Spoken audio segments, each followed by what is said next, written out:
Welcome to This Explainer. Today, we're diving into something absolutely wild. It's the ultimate showdown, cold hard data versus the beating, unpredictable heart of the sports we love. Across the globe, from the massive stadiums of the NFL to the iconic pitches of the Premier League, technology is literally rewriting the rulebook.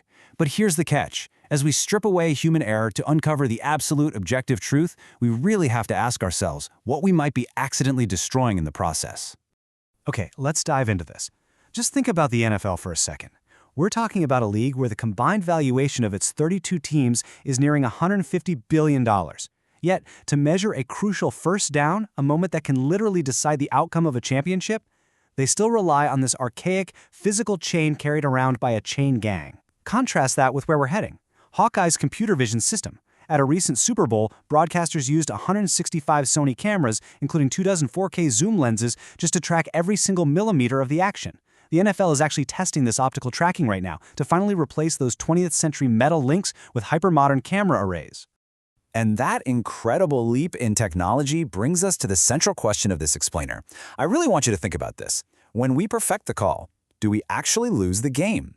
You know, sports have always kind of lived in that gray area, that gap between what actually happened and what the referee thought happened. The arguments, the debates, the tension in the stands. Is that a flaw in the system, or is that actually the lifeblood of the whole fan experience? What's the true cost of wiping out human error? Now, before we get too critical of the technology, let's be fair. We have to remember why we desperately demanded it in the first place. Fans were practically begging for a safety net because of some historic, truly heartbreaking sporting injustices.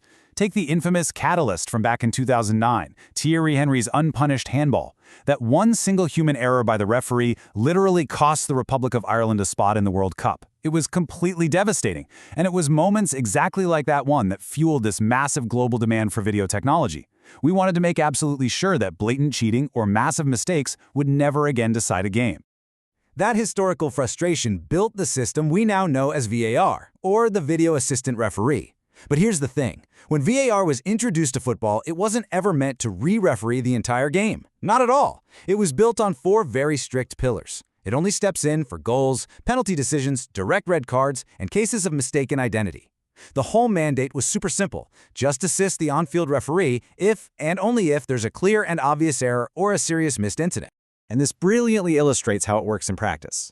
When a potential clear and obvious error actually happens, the referee makes that iconic TV monitor signal in the air. The rules here are incredibly regulated.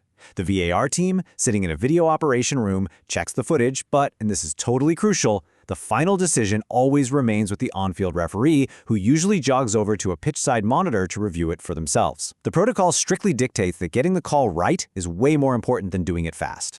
And, well, strictly speaking about accuracy, it completely worked, 96%. That is a massive, undeniable statistical leap. To put that into perspective, before VAR, Premier League referees were getting about 82% of key match decisions right. With VAR, that accuracy rate rocketed up to 96%. So from a purely data-driven standpoint, the technology is a staggering success. We are getting the right calls. But right here is where the narrative pivots pretty hard. Listen to Tony Scholes, the Premier League's chief football officer.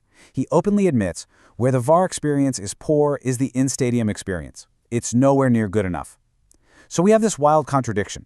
The statistical triumph of nailing 96% of calls is clashing violently with the miserable, totally confusing reality of being a fan standing freezing in the stadium, waiting for a decision while some disembodied voice in a video room dissects the match. In fact, the backlash has been fierce. 67%. Think about that number. Despite having near-perfect accuracy on the pitch, 67% of regular viewers say they actually enjoy matches significantly less post-VAR. I mean, let that sink in for a second. We gave fans the exact fairness they begged for, and it actually ruined their enjoyment of the sport. To really understand why, we just have to look at the true cost of all this perfection. Let's talk about the infamous 2020 incident with Leeds United's Patrick Bamford. The guy scores a beautiful goal, goes absolutely wild celebrating, only for the VAR to disallow it. Why? Because they drew these microscopic digital lines and determined his armpit was offside. Bamford himself came out and said, "It's ruining football." And he really hit the nail on the head. That's the core frustration right there. The raw, explosive emotion of celebrating a goal, arguably the best part of the sport, is just drained away. Now, fans and players have to politely hold their applause for 3 minutes just to make sure a computer doesn't flag an attacker's armpit. But you gotta wonder, how are they even catching an armpit offside? Well, the Hawkeye mechanics powering these reviews are actually astonishing. It's lightning fast. We're talking up to 12 cameras filming the game at a blistering 340 frames per second. First, an optical 2D vision system pinpoints the exact center of the ball. Then, 3D triangulation models its flight over time. Finally, all this incredibly rich data feeds straight into a central control system. Love it or hate it, it's an absolute marvel of modern engineering crunching these moments in real time. However, there is a very real human cost to this mechanical process. Because while the computers are buzzing away crunching data at 340 frames per second, the humans sitting in the stadium just wait.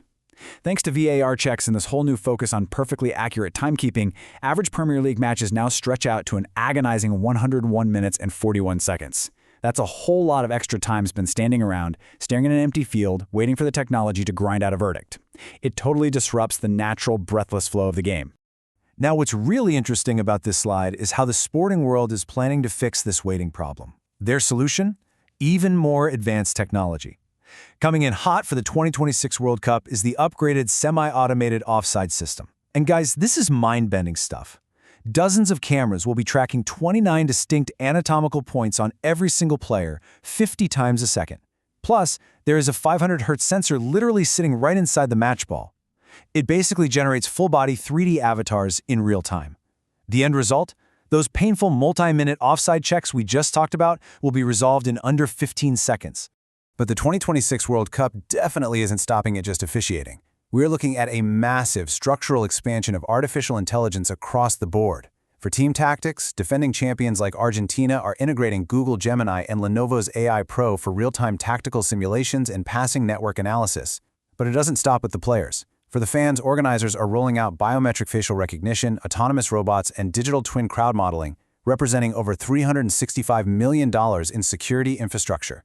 Civil liberties groups have definitely raised an eyebrow, noting this kind of normalizes high-level surveillance at a mass cultural event. It's a complete technological saturation. So, all this brings up a really crucial point, the democratization question.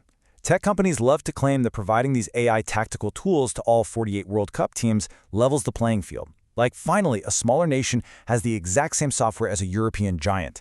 But does it really? Because true equity requires way more than just a login to a platform. It requires massive historical data sets, specialized technical staff to read it, and deeply integrated infrastructure. Things the wealthy federations already possess. We're going to have to watch closely to see if AI actually democratizes the sport or simply widens the gap between the rich and everyone else. Because of this wild technological arms race, and honestly, the sheer fan frustration with VAR, a really fascinating new compromise is starting to emerge. Enter FVS. Football Video Support. Think of this as the middle ground. It was first officially tested at the FIFA Futsal World Cup and is now making its way to leagues like the Canadian Premier League. FVS is a highly simplified video system. The biggest difference? Decisions are reviewed only if a coach directly challenges a call by literally throwing a card. To break it down, VAR is essentially an automatic, continuous big brother. It's constantly doing these silent checks in the background, whether the players wanted to or not. FVS, however, shifts the power entirely back to the humans. It is totally coach-initiated. Coaches get a strictly limited number of challenges, say 2 per game. If they don't challenge a play, the referees call a stance, period. FVS basically acts as a pressure release valve. It stops the endless micro-monitoring and gives us back the natural flow of the game, saving reviews only for the moments the humans on the sidelines deem absolutely critical. Which leaves us with this final lingering thought. As we march toward 2026 and whatever comes next, we have to ask ourselves, does the algorithm serve the culture or does the culture serve the algorithm? You know, football and truly all sports didn't become these massive global phenomena because they were perfectly optimized and perfectly refereed.